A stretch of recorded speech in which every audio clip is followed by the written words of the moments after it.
What is metaphysics? At its core, metaphysics asks certain questions. What's real? What exists? And what is it for something to be? It investigates not what exists like physics or mathematics, but what it means to exist. Across history, different philosophers have disagreed. Is metaphysics the search for first causes? Is it the search for the structure of being itself? Is it a conceptual scheme? Is it about God or about categories like substance, property, and relation? I'm not going to be able to answer all these questions, but I'm hoping to give you an outline of how we can think about metaphysics and how we can talk about it today. The term metaphysics is taken from the title of one of Aristotle's treatises, and it's a title conferred by later thinkers, not by Aristotle himself. Aristotle called the discipline at work in the treatise first philosophy or theology. He doesn't really call it metaphysics. What he's after, or the object of knowledge that this discipline of metaphysics is focused on or aimed at, is wisdom. Now, unfortunately, Aristotle doesn't give us a single account of what he's doing in this work, but he does help us distinguish it from different sciences, other disciplines, and then he gives us maybe a tension between two different definitions of metaphysics, but he also seems to reconcile them, or at least offers a reconciliation. So we'll look at that as well. We'll be looking at Aristotle's Metaphysics, particularly books 1 and 4. But I wanted to start by distinguishing, or at least talking about how Aristotle distinguishes metaphysics from other disciplines. So earlier in this book, we can see it in his Nicomachean Ethics as well. I believe there's a section in his Physics. He says there are some disciplines that are concerned with production. He calls these disciplines the arts. We also have the practical sciences, and those are concerned with human action or good conduct, and those are things like ethics, economics, politics. And then other disciplines like metaphysics, mathematical sciences, or the physical sciences. These have a different end or a different concern, which is the apprehension of truth for its own sake.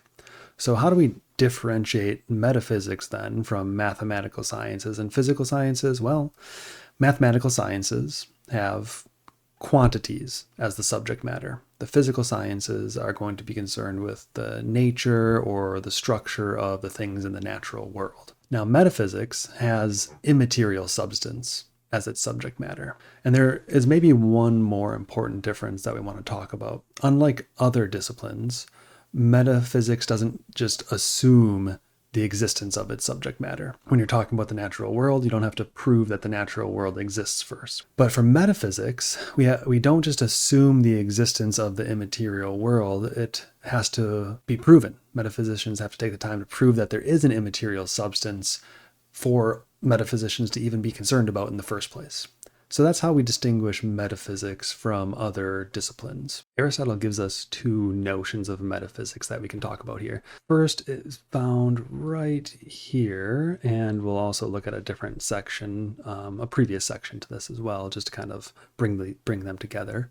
But he says, it's through wonder that men now begin and originally began to philosophize, wondering in the first place at obvious perplexities, and by gradual progression, raising questions about the greater matters too. And then he goes on to give some examples. And he says, now he who wonders is perplexed, and is perplexed feels that he is ignorant. Therefore, if it was to escape ignorance that men studied philosophy, it is obvious that they pursued science for the sake of knowledge, and not for any practical utility. The actual course of events bears witness to this, for speculation of this kind began with a view to recreation and pastime at a time when practically all the necessities of life were already supplied. Clearly then, it is for no extrinsic advantage, turn the page here, that we seek this knowledge, for just as we call a man independent to exist for himself and not for another, so we call this the only independent science, since it alone exists for itself. So what is he saying? He's telling us that metaphysics exists for the sake of pursuing truth. And he has that interesting notion that it started when we had free time, essentially, when all the other needs were met. So he'll say in different sections that metaphysics is the least necessary science, necessary as far as life, just continuing to live goes. But it's the most important science. He calls it divine in this next section. And he says, All other sciences are more necessary than this, but none is more excellent than metaphysics. So what is this knowledge he's after then, right? We're after knowledge for the sake of itself, but what is it? What is that knowledge? Well, we said it was wisdom. And down here he says, we are investigating this kind of knowledge. Since we are investigating this kind of knowledge, we must consider what these causes and principles are whose knowledge is wisdom. So what are we investigating? He says we're investigating first principles. We're investigating God in the divine science, or in Aristotle's terminology, the unmoved mover. So that's his first conception or first notion of metaphysics. There's a second notion of metaphysics that Aristotle gives us in Book 4. Aristotle is going to tell us that metaphysics is not just the science that studies first principles, but it's the science that studies being as being, or being qua being. So he says there is a science which studies being qua being and the properties inherent in it in virtue of its own nature. This science is not the same as any of the so-called particular sciences. So we went over those distinctions with art and practical sciences. For none of the others contemplates being generally qua being. They divide off some portion of it and study the attribute of this portion, as do, for example, the mathematical sciences. So remember, mathematical sciences study being, but not as being itself. They study it as quantity.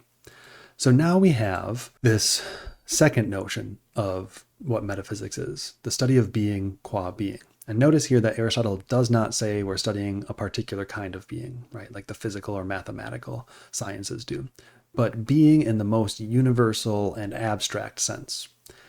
This seems to imply that metaphysics is not just another discipline that's separated out by the focus on immaterial substances or something like that, but that everything falls under metaphysics. So in his first definition, it seems to be that the focus is immaterial substances, first principles, the unmoved mover. In this definition, it seems that everything could fall under this. After all, everything exists, or everything bees, right? Everything has being.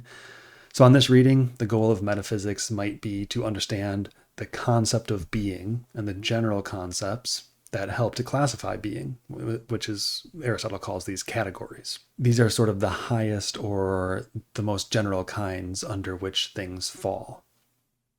Now, this second approach pictures metaphysics as very abstract. It's a very general discipline, and the task is to consider things from the perspective of their beings, or being existent, or existence. And then we provide a sort of general characterization of the whole realm of being, try and pick out what things fall under what categories. Now, if you're following along with these two different notions of metaphysics, you might see that there's a tension here. Aristotle feels that tension too, because he attempts to address it here.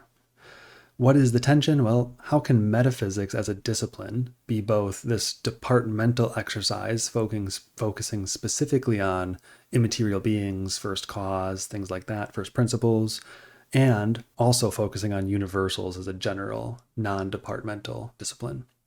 And he seems aware of the issue, right? He says there is a science which studies being qua being, not like the other sciences do, but since it is for the first principles and the most ultimate causes that we are searching, clearly they must belong to something in virtue of its own nature.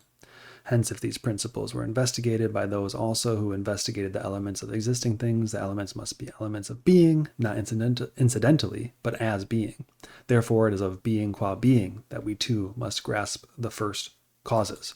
This seems like a tension, right? Metaphysics 1, we have this departmental science of first cause. Metaphysics 4, we have universal science of being qua being. Metaphysics 1, we have this focus on divine substance, this unmoved mover, we could say, or God. Metaphysics 4, we have categories of being, unity, identity, things like that. Metaphysics 1, theology is the culmination of the science of metaphysics. Metaphysics 4, we have more of a structure we're trying to build. We're trying to show what exists in our ontology, what bees, or what exists. So he offers a potential solution. We can think about it like this. A science of first cause studies what's most fundamental to anything else. And what is the most fundamental thing? Well, it's being. Since being and existence is presupposed by any other feature that something might have, or any other property or any other attribute that something might have, The science of first causes just is the science of being qua being. And since God, or the unmoved mover, is the highest or primary being, a science of being must necessarily include God as its culminating object. So we can kind of reconcile all those ideas in Metaphysics 1 and Metaphysics 4 here. Like Aristotle, the medievals are going to believe that these two concepts of metaphysics are realized in a single discipline. And that single discipline is a discipline that aims to not only delineate the structure of reality with an ontology, but to establish the existence and nature of a divine substance, namely God. So Aristotle and the medievals are going to be very closely linked in that regard. What I want to turn to next is the Continental Rationalists and just give a brief overview of how they are thinking differently about metaphysics, specifically from a Kantian approach. When we reach the metaphysical writings of the Continental Rationalists of the 17th and 18th centuries, we meet with a concept of metaphysics that expands the scope of metaphysics from the Aristotelian sense. However, there's still general agreement with Aristotle that the point of doing metaphysics is to identify and organize the most general kinds of things there are. Also, the Continental Rationalists are generally going to agree that identifying the divine substance and the causal role of the divine substance is central to metaphysics too. We can see this in Descartes' preface to the Principles of Philosophy. He says, "Thus the whole of philosophy is like a tree. The roots are metaphysics, the trunk is physics, and the branches emerging from the trunk are all the other sciences." So metaphysics still serves as the basis for philosophy. There are also differences that we have to consider between the Continental Rationalists and the Aristotelian concept of metaphysics.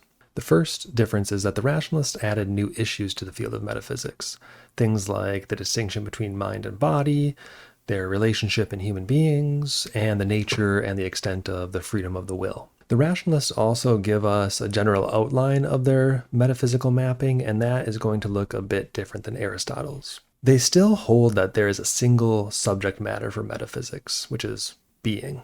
However, they add that there are different perspectives from which we can provide an account of the nature of being. So what they're doing is giving us subdisciplines under which we consider being. Those subdisciplines include general metaphysics, which is examining being from the perspective of its being, and that's very similar to the universal notion of metaphysics Aristotle gives us.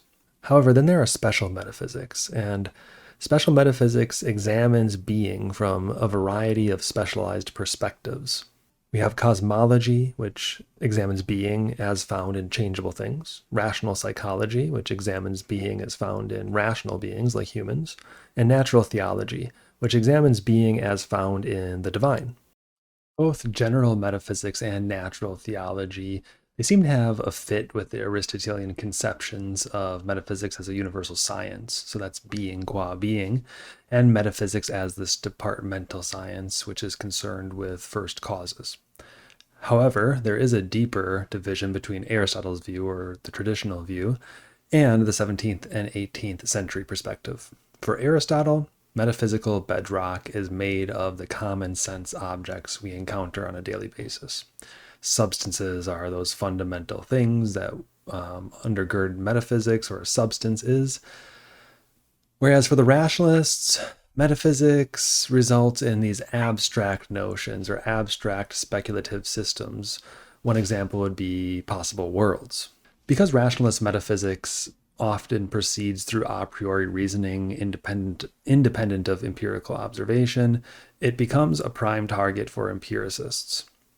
Empiricists maintain that all claims to genuine knowledge must be grounded in sensory experience. They contend that since no experience could confirm the elaborate abstract assertions of rationalist metaphysical systems, those claims lack empirical justification. And because they lack empirical justification, they fail to qualify as scientific knowledge about reality.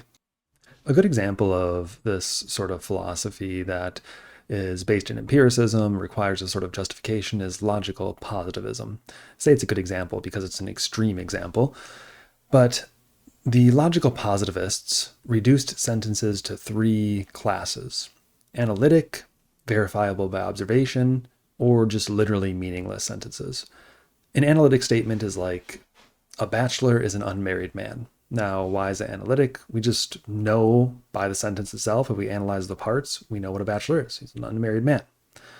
A statement that's verifiable by observation is something like, that rabbit is white. How do you know? Look at the rabbit. It's white. You can verify it, verify the observation or the statement by observation. And then there are literally meaningless statements, and these tend to fall into metaphysics, ethics, and religion. And A.J. Ayer gives us an example of ethical statements. He says, well, we still use ethical statements. We say things like kindness is good, cruelty is bad. So we probably mean something. And although they're not true by definition, and they can't be verified by observation, they must fall into this literally meaningless category, but they're still useful. What they do is they express emotion, or the emotion of approval and disapproval specifically. So when we say kindness is good, we really mean hooray for kindness. When we say cruelty is wrong, we really mean boo to cruelty. So this is one way that certain kinds of empiricists would attack the rationalist metaphysic. There's a pretty big problem for logical positivists. The positivist criterion is a statement is literally meaningful if and only if it is either true by definition or verifiable by observation. However, the criterion itself, that very statement, is neither true by definition nor is it verifiable by observation. It's a philosophical statement. So, according to their own standard, their own criterion, their own statement is not literally meaningful. At best, it's just an expression of how they feel about their position or how they feel about their argument. Let's get back to Kant's account. Kant says, human knowledge involves the interplay of concepts that are innate to the human cognitive faculties, and it also involves raw data of sense experience. The sensory data are the effects on our subjective sense faculties of a world external to those faculties. The data gets structured or organized by way of those innate concepts, and the result is an object of knowledge. You can think of it as Play-Doh and a Play-Doh press.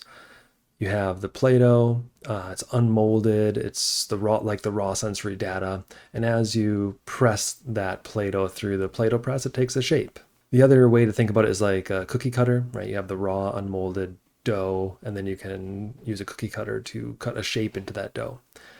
The important part here is that it's not until the raw sensory data is filtered out by those innate faculties or the conceptual scheme within us that an object of knowledge occurs. So an object of knowledge on Kant's account is not a thing that's external to and independent of our internal cognitive machinery.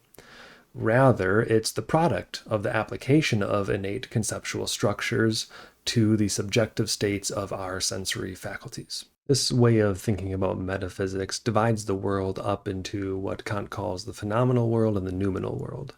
The phenomenal world, you can think about the word phenomena. The phenomenal world is the way the world appears to us through our cognitive machinery or through the conceptual scheme that we have innate in us. The noumenal world is the way the world is in itself. And you can see why this might be problematic now for metaphysics, or at least the definition of a metaphysic. Kant does not believe that we can access this noumenal world, whatever's behind the objects of knowledge that are coming into our faculties, sensory faculties as raw sensory data, and being filtered through that conceptual scheme. We can only grasp the noumenal world when it affects us as a phenomenon. So that means we don't have access to it. We only have access to the phenomenal world. So an object of knowledge then requires sensory contents of the empiricists. So there's the empirical portion of his theory, and those contents must be structured and ordered by the internal machinery, cognitive machinery that man has, that conceptual scheme that man has, these conceptual structures. So it needs to be structured and it needs to be empirical. Given this distinction, Kant thinks that doing metaphysics in the Aristotelian or the rationalist sense is an attempt to know what lies beyond the scope of human sensory experience. But in his theory, we can't do that. We don't have access to that. So what is the traditional metaphysician trying to do? He's trying to give answers to questions like, what is the soul? What is the first cause? Does God exist? And Kant says that's beyond our pay grade. According to Kant, both the classical and rationalist metaphysicians are attempting to answer fundamental questions about reality by relying on innate conceptual structures. And those are Kant's categories of understanding. So Kant isn't saying that Aristotle believes we have these, but he's saying, look, we do have these, and they organize and structure the data that comes in. However, these structures yield knowledge only when applied to the raw data of sensory experience. So when philosophers attempt to use these concepts independently of sensory experience, and we're trying to answer these metaphysical questions about God, the soul, free will, what they're doing, Kant says, is they're overstepping the bounds of possible knowledge, or knowledge that is possible for the human. And as a result, he says, well, classical and rationalist metaphysicians, they fail to deliver the knowledge that they promise, which is that immaterial focus, the knowledge that's focused on the immaterial world. What does this critique do for Kant? Well, it allows him to make a distinction between transcendent metaphysics and critical metaphysics. Transcendent metaphysics would be a discipline that seeks to characterize a reality that transcends, right, transcendent, sense experience. And Kant says we can't do that. He thinks he falls into this critical metaphysical definition or discipline. And critical metaphysics would be a discipline that aims to articulate the most fundamental structures of human thought and knowledge. What are we doing? We're seeking to identify general concepts, but not in the world itself, right? Not in the noumenal world. We're seeking to identify the most general concepts that are helping us represent the world. And note the move from the world as it is, right? In Aristotle's metaphysics, we're seeking to represent the world as it is.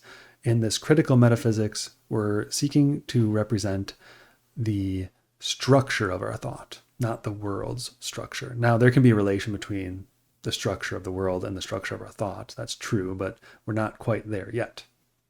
So Kant believes that critical metaphysics is the legitimate discipline. Transcendent metaphysics is not the legitimate discipline. The important thing to remember here is that on Kant's view, we never really get to the thing as it is in itself. This sort of muddies the waters about what metaphysics is. Or at the very least, it changes the object of metaphysics. We're no longer looking for the being qua being, or what the first principles or anything like that.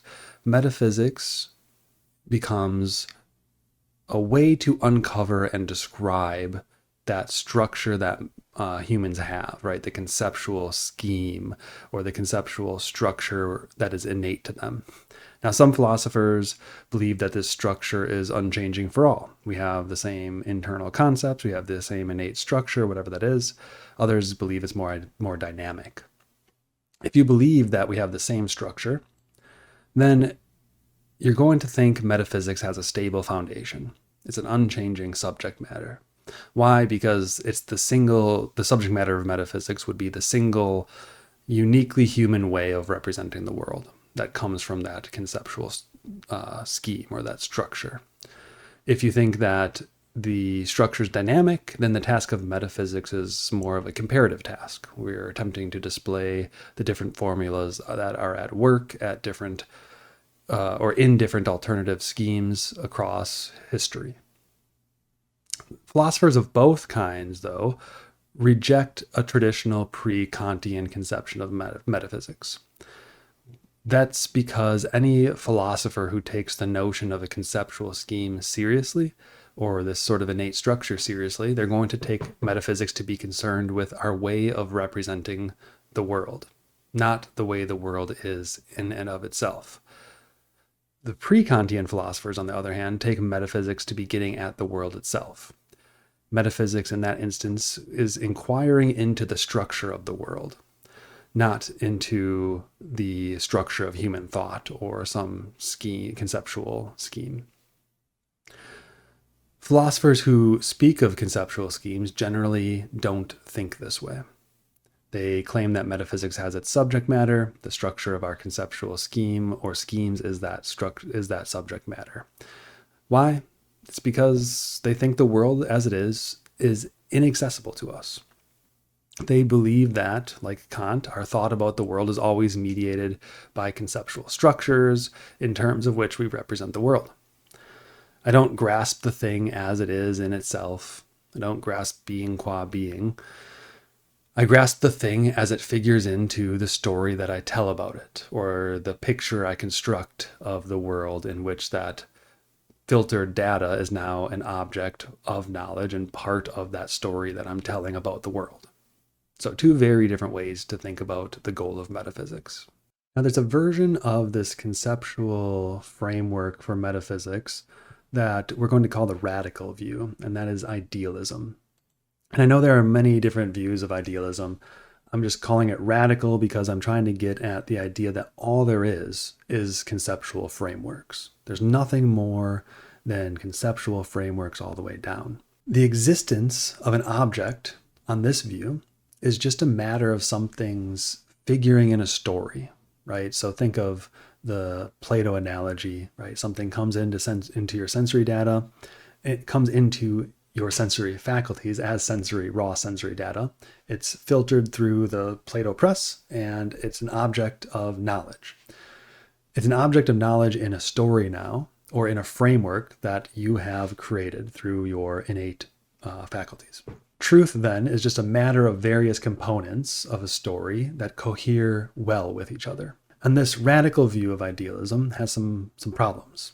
The main problem is that there's an issue with explaining it coherently. If we say that there's nothing but the stories that human beings construct, then what are we to say of human beings who are supposedly doing the constructing? Do they exist or do they not exist?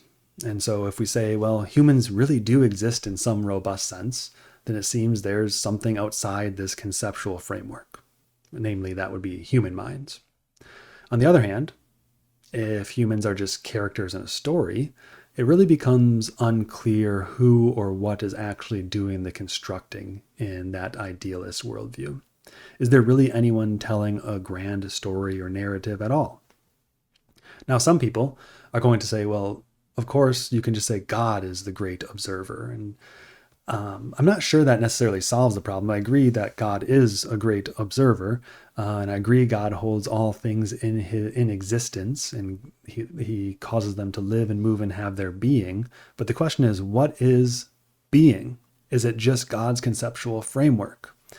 If it is, then you still have no access to things as they are in themselves, right? It's a Kantian notion. You've just sort of relocated the scheme, the framework, from the human mind to the divine mind without solving this epistemological problem, or this problem of the veil of perception that we have. So if I guess the argument there is if reality is constituted by God's mind, then our representations are still just representations. We don't solve the problem of this epistemological distance between the world as it is and how we view the world. So the Christian tradition affirms that creation is real, right? God thought of material objects after all. So we should think that those things are creatures other than God himself. If God just projects the world, then creation loses its ontological independence, as a creature. Now, don't get me wrong here. I'm not saying that creation is completely ontologically independent from God, but certainly it seems to be a different thing than God. Another way to think about it is God doesn't observe reality into being. He creates it. It's not as though his observing is keeping it in existence. Well, there was nothing there prior to God's creating. So he creates it as distinct from himself. Now, maybe observation in some analogous sense can be said to hold it in existence, but certainly we don't mean observation in the same way we mean a human observes things. So he's not the scheme or the conceptual framework through which all being is filtered. Reality is not his narrative. It's not his conceptual scheme. It's his act. So we can think of a less radical conceptual framework as well. Not idealism, but somebody who believes that there are objects out there in the real world They're outside of our perceptual capabilities, yet we can't access them. If they believe that we can't access these objects, even though they exist in some other reality, those objects cannot be the aim of metaphysical study. So even on a less radical approach, because these items are grasped only by the way of conceptual structures, right? Again, think of the Plato analogy. They first have to come into our sensory faculties, and then they're shaped and formed, and that is our object of knowledge. Even though we're grasping them by way of these conceptual structures, we're not really talking about the objects themselves. So even the less radical conceptual schemes, this conceptual frameworks, they're going to deny that it's possible to do what the traditional metaphysicians want to do, which is provide knowledge of the ultimate structure of reality, or how the world really is. So these conceptual framework metaphysics, they argue that metaphysics should focus on characterizing the most general structure of our conceptual workings or our conceptual scheme, not an ontology of how the world is. In this next section, I want to talk about traditional metaphysics' response to this Neo-Kantian approach to metaphysics. So how could, if you hold to or want to defend a traditional metaphysic, how could you respond? And there are two general responses. Again, Michael Loux and Thomas Crisp are really helpful here. And they argue that if the conceptual scheme, the person who holds to the conceptual scheme, is correct in their primary assumption, and remember their primary assumption is the world as it is cannot be an object of study and therefore cannot be the object of metaphysics. If somebody holds to that, then they are also wrong to suppose that a conceptual scheme can be the object of study. Why is that the case? So remember, the central premise in the model of the Neo-Kantian approach or the conceptual scheme approach, it argues against traditional metaphysics this way. The very use of conceptual structures to represent the world, that prevents us from having direct access to reality itself. So you can think of the example of Kant's phenomenal noumenal world. Those structures, those innate structures, act as a sort of veil of perception to us. They filter the raw sensory data, they shape the raw sensory data, so they're shaping and filtering everything that we experience. On that view, we never encounter things as they are in themselves, only as they appear within our conceptual scheme, so only as they appear to us. So how should we, if we want to defend traditional metaphysics, which I think is a good idea, how should we do this? Well, the traditional metaphysician will point out that if we try to describe or analyze what a conceptual framework is, we have to use concepts to describe the conceptual framework. But if all conceptualization already distorts reality, then we can't meaningfully talk about the nature or structure of the conceptual scheme either. Why? If we're talking about the conceptual scheme, it's being filtered, right? The nature or structure of that conceptual scheme, in order for us to understand it, has to be filtered through some sort of veil of perception, some sort of innate structure. Another way to put it, the very argument that says we can't access reality assumes we can access the structure of the conceptual scheme. But why should we assume that we can access the structure of the conceptual scheme? That seems inconsistent with their view, right? So traditional metaphysicians are going to conclude that the Neo-Kantian approach, it undermined itself. It's self-defeating, right? If concepts block all access to reality, they also block access to the very framework that the Neo-Kantian wants to describe. The second response is less of an argument, but it's more of a something that the traditional metaphysician will emphasize. If we're defending traditional metaphysics, we want to insist that we really do talk about things as they are in the world. The very idea of thinking about something, referring to something, those all presuppose that we have ties to that thing. We want to uphold this because we want to know how the world is. And it seems on the Neo-Kantian way, we can't know how the world itself is. We can know only how the world is filtered through our veil of perception or our filters that are innate to us. We can also say that the concepts we employ in our thinking, those are vehicles for grasping the things to which those concepts apply. So in another video, I'll talk about forms and how forms function in this way for certain metaphysics. So rather than concepts being barriers or veils, they are how we gain access to the objects themselves. There's no reason to suppose that it ought to be otherwise. And I think that if you want to defend traditional metaphysics, then we should just assert that. I think a Christian can also give a strong response to this Neo-Kantian view. So remember, we have the first Kantian claim that the mind structures our experience through its own innate categories, and we can never know things how they are in themselves, right? That's Kant's noumenal world. We can only know the phenomenal world, or the appearances, as they are shaped by our conceptual framework. So that's why we call it this conceptual framework view. However, in Genesis 1, we see this. In the beginning, God created the heavens and the earth. The earth was without form and void, and darkness was over the face of the deep.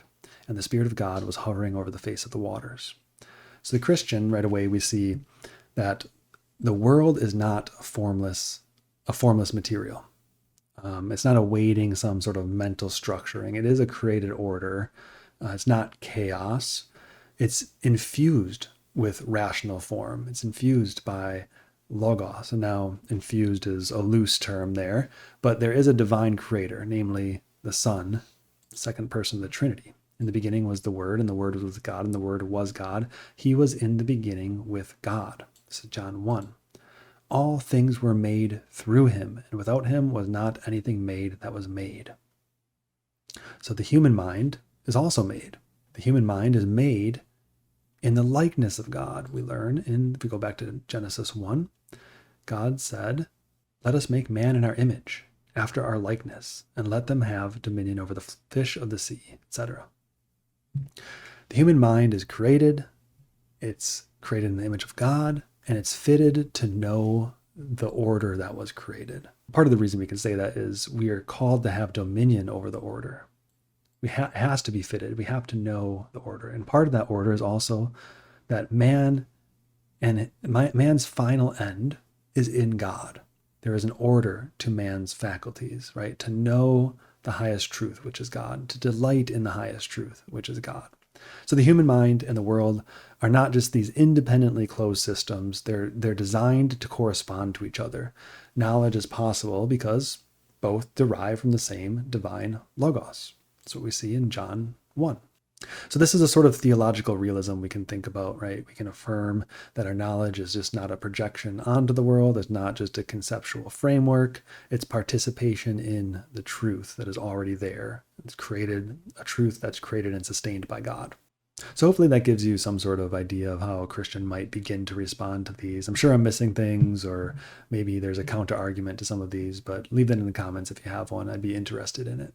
And that concludes our introduction to metaphysics and the history of the term metaphysics, how it's used in the Aristotelian tradition, the Rationalist tradition, and some comparisons between the two and how they differ. I hope it was helpful to you. I'm sure I've missed stuff. Leave something in the comments if I missed something important that I should know about. Again, this is just an introduction. I've tried to follow Crisp and Loux in their Routledge Companion. I really like how they set things up, and so I've kind of followed their method here. If you're interested in learning more about metaphysics, I'm hoping to continue the series. Leave a comment, let me know what you want to hear about or what you'd like to learn. Thanks for watching, and I'll see you in the next video.